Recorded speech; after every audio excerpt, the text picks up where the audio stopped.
రాష్ట్ర వ్యాప్తంగా 31 లక్షల ఇళ్ల స్థలాలలో ఇళ్ల నిర్మాణాన్ని కూడా మనందరి ప్రభుత్వమే వేగంగా అడుగులు వేస్తూ ముందుకు పూర్తి చేస్తూ ఉంది.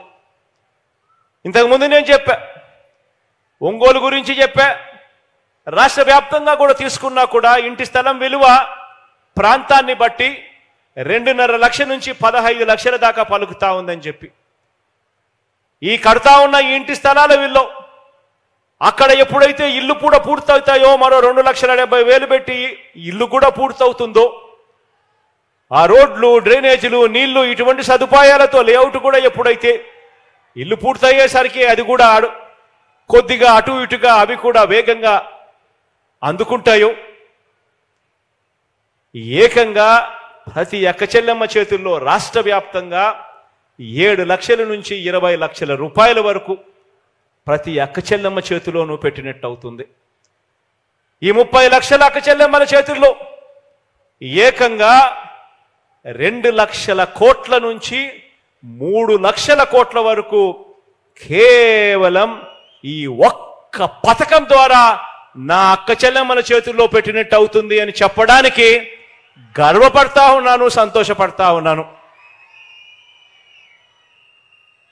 ఆలోచన చేయమని అడుగుతా ఉన్నాను. ఈ మాదిరిగా ఇంతకు ముందు ఎప్పుడూ కూడా జరగల. 5 సంవత్సరాలు గత ప్రభుత్వ పాలన కూడా చూశారు. ఎప్పుడైనా కూడా ఇంతగా పేదల గురించి ఆలోచన చేసిన పరిస్థితులు ఎక్కడైనా ఉన్నాయా అన్నది ఆలోచన చేయమని అడుగుతా ఉన్నా. 2020 ఉగాది ఈ ఇళ్ల నా పేద అక్క చెల్లెమ్మల చేతుల్లోకి ఇవ్వాలని అనుకున్నాం. 2020 ఉగాది నాటికే నా అక్క చెల్లెమ్మల చేతిలో ఇవన్నీ చెయ్యాలనుకుంటే మంచి కోసం యజ్ఞం జరుగుతూ ఉంటే రాక్షసులు అడ్డుకునేవారు అని చెప్పి గతంలో పురాణాలు చదివేటప్పుడు మనం అంతా కూడా విన్నాం. అలాగే మన పేదలకు 2014 నుంచి 2019 వరకు గతంలో ఉన్న చంద్రబాబు నాయుడు గారు ముఖ్యమంత్రిగా ఉన్న గతంలో ఈయన ముఖ్యమంత్రిగా ఉన్నప్పుడు సీఎంగా ఉన్నప్పుడు ఒక్క పేదవాడికి కనీసం 1 సెంటు స్థలం ఇచ్చిన పాపాన పోలేదు. ఒక పేదవాడికి కనీసం 1 ఇంటి స్థలం ఇచ్చిన పరిస్థితులే లేవు.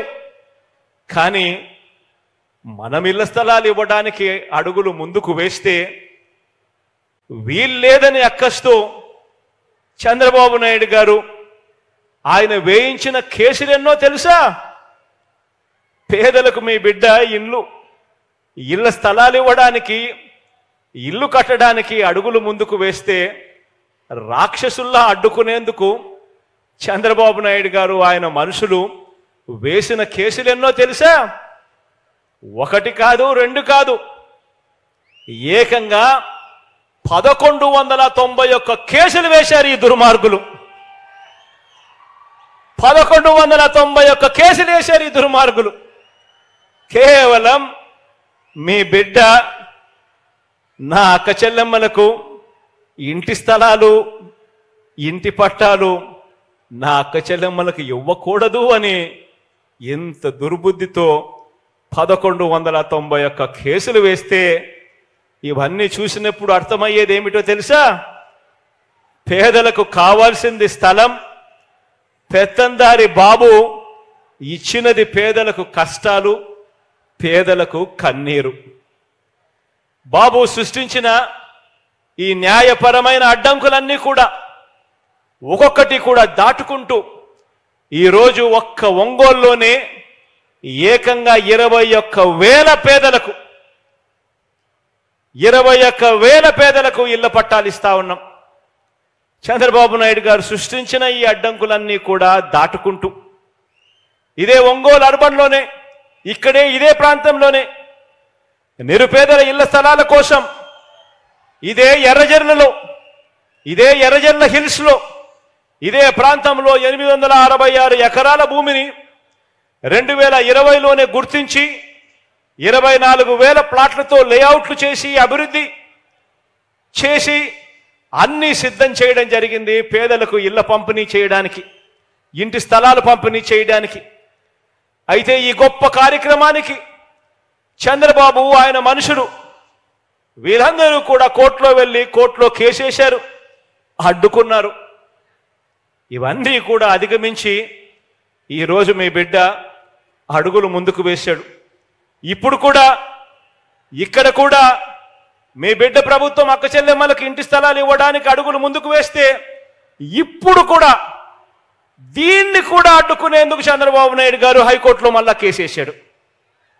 దీన్ని కూడా ఆలోచన చేయమని అడుగుతా ఉన్నా. వీళ్ళ బుద్ధులు ఎలా ఉన్నాయి, వీళ్ళ ఆలోచనలు ఎలా ఉన్నాయో ఆలోచన చేయమని అడుగుతా ఉన్నా. ఇవాళకి కూడా కోర్టులో చుట్టూ తిరుగుతా ఉన్నాడు. వారు ఎంతకు తెగించిన, ఎంతగా దిగదారిన, ఎలాగైనా కూడా ఇక్కడ నిరుపేదలకు, నా అక్క చెల్లెమ్మలకు ఇళ్ల పట్టాలు ఇవ్వాలన్న సంకల్పంతో ఇదే ఒంగోలు మున్సిపల్ కార్పొరేషన్ పరిధిలోనే మల్లేశ్వరపురం, ఎన్నగ్రహారం, వెంగముక్కపాలెం, ఎర్రజర్ల గ్రామాలకు చెందిన 342 మంది రైతన్నలు వారి దగ్గర నుంచి 536 ఎకరాల భూమిని సేకరించి ఏకంగా 210 కోట్ల రూపాయలు డబ్బులు ఖర్చు చేసి నా అక్క చెల్లెమ్మలకు ఇళ్ల పట్టాలిచ్చే కార్యక్రమానికి శ్రీకారం చుట్టాము. ఈరోజు ఈ అక్క చెల్లెమ్మలకు ఇంటి స్థలాలు, ఇళ్ల పట్టాలు ఇచ్చేందుకు 210 కోట్ల రూపాయలు ఖర్చు చేశాం. మరో 21 కోట్ల రూపాయలు ఈ లేఅవుట్ అభివృద్ధి కోసం ఖర్చు చేస్తూ ఏకంగా 230 కోట్ల రూపాయలు ఖర్చు చేసిన తర్వాతే మీ బిడ్డని మీ దగ్గరికి వచ్చి మీ చిక్కటి చిరునవ్వుల మధ్య మీ అన్నగా, మీ తమ్ముడుగా మీ అందరితో మమేకమయ్యాడు.